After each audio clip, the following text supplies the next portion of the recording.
This integral of the day December 27th is the integral from 0 to 1 of the square root of the quantity x times 1 minus x dx.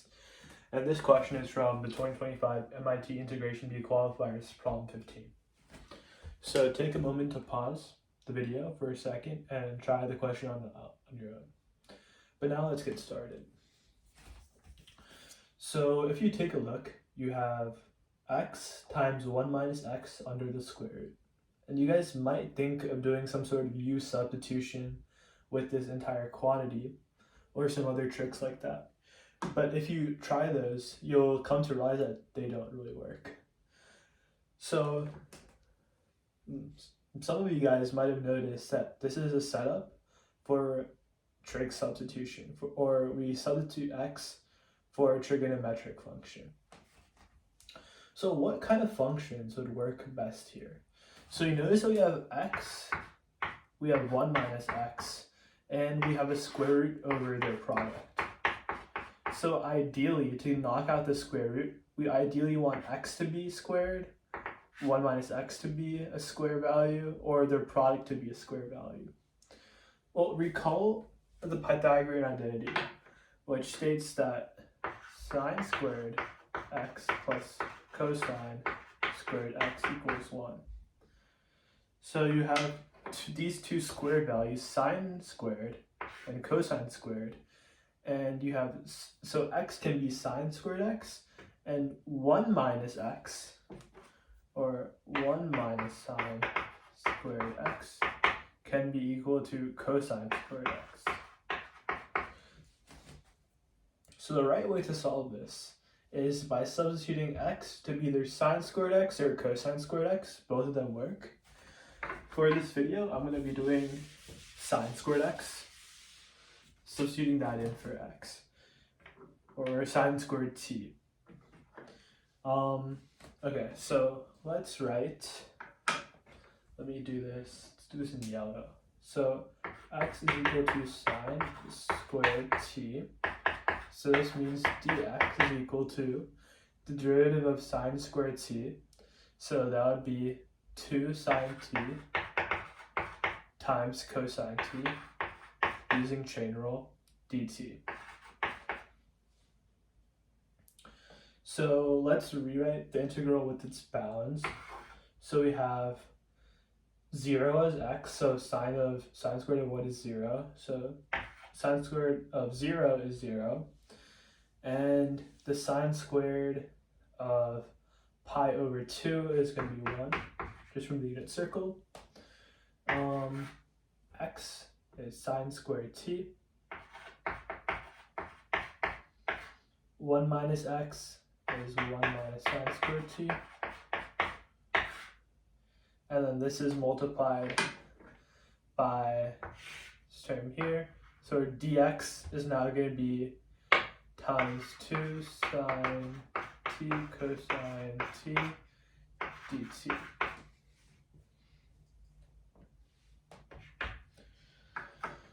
So we can rewrite this inner expression. We can rewrite the 1 minus sine squared t as cosine squared t from Pythagorean identity. So let's do that in blue.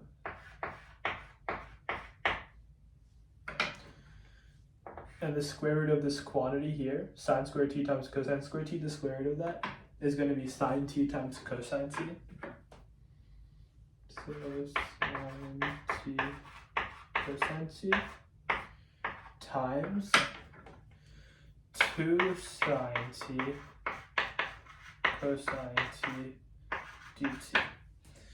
So we have some similarities here. These two terms both have the sine t cosine t term. And we should recognize that this 2 sine t cosine t is the sine double angle. So the sine double angle, or 2 sine of t, is equal to 2 sine t cosine t. So we can rewrite this as sine 2t. And we can rewrite this as sine 2t all over 2 because this doesn't have the 2 here. So yeah, just to show that, so sine 2 cosine t on itself, divide the 2 on both sides, we get sine 2t all over 2. So here our integral becomes 0 to pi over 2 of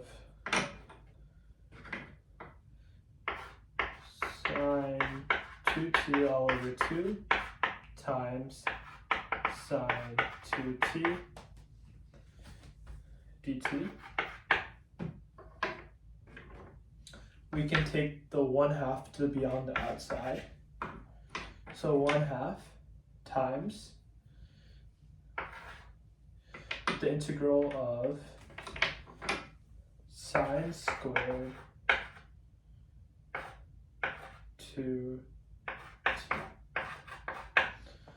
Well, this is particularly tricky for us to integrate because we have sine squared here. If we had sine, if we just had the sine, or if we just had the cosine, it would be a little bit easier for us to integrate.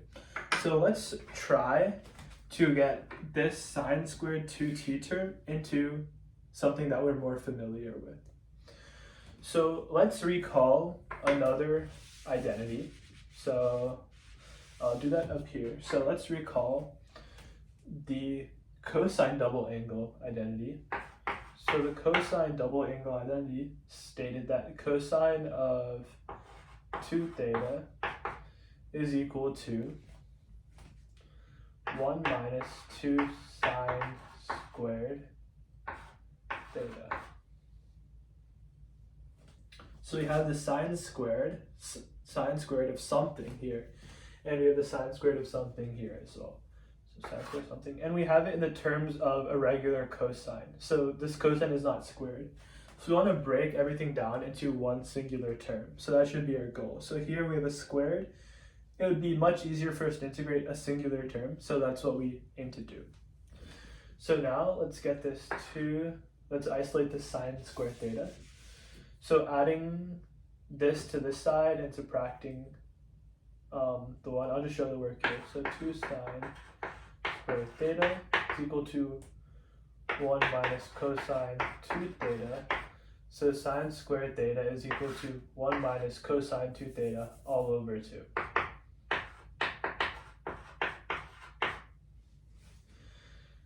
So here we have sine squared 2t. So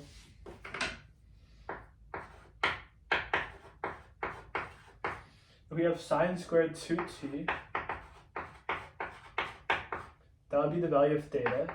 So we have 1 minus cosine 2 times 2 theta, 2 times 2t all over 2,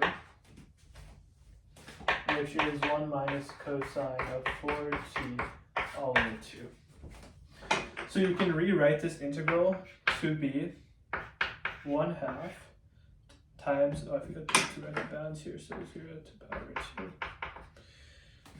of 0 to pi over 2 of 1 minus cosine 4t all over 2 dt.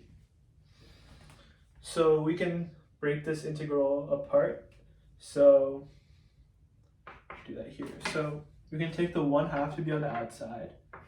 1/2 on the outside. The first term, we can break this fraction to 1/2 minus cosine 4t all over 2. So the first term will be 0 to pi over 2 of 1/2 dx minus 0 to pi over 2 of cosine 4t all over 2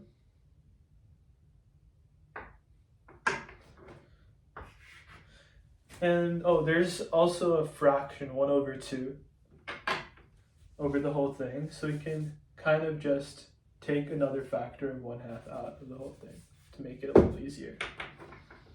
So this will be 1, this will be 4, So it's cosine of 4t.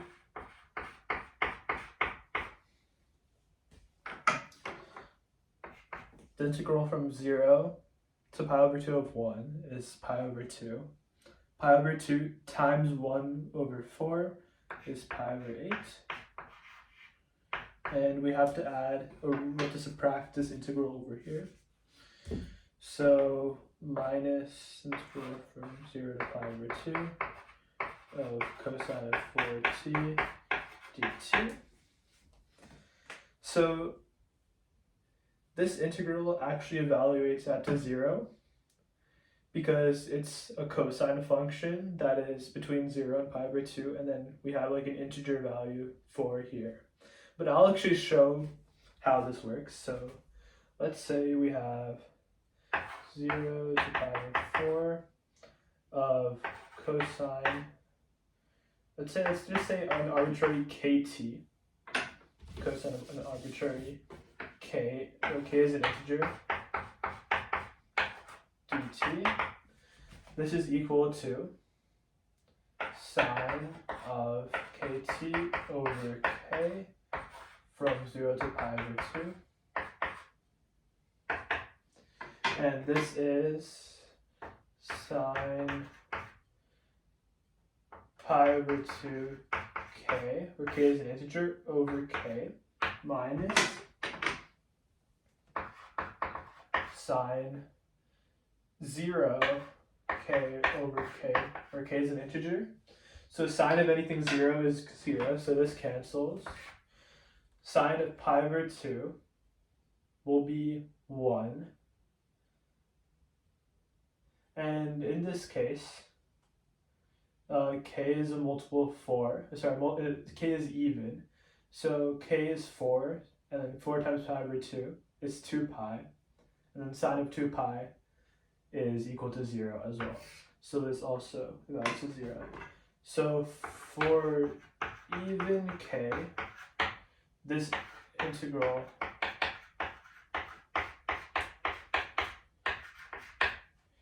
is 0. So our k here is even, so this value of this whole integral is 0. So this evaluates out to pi over 8 minus 0, which is pi over 8. Thank you guys so much for watching, and that's the end of the video. Thank you.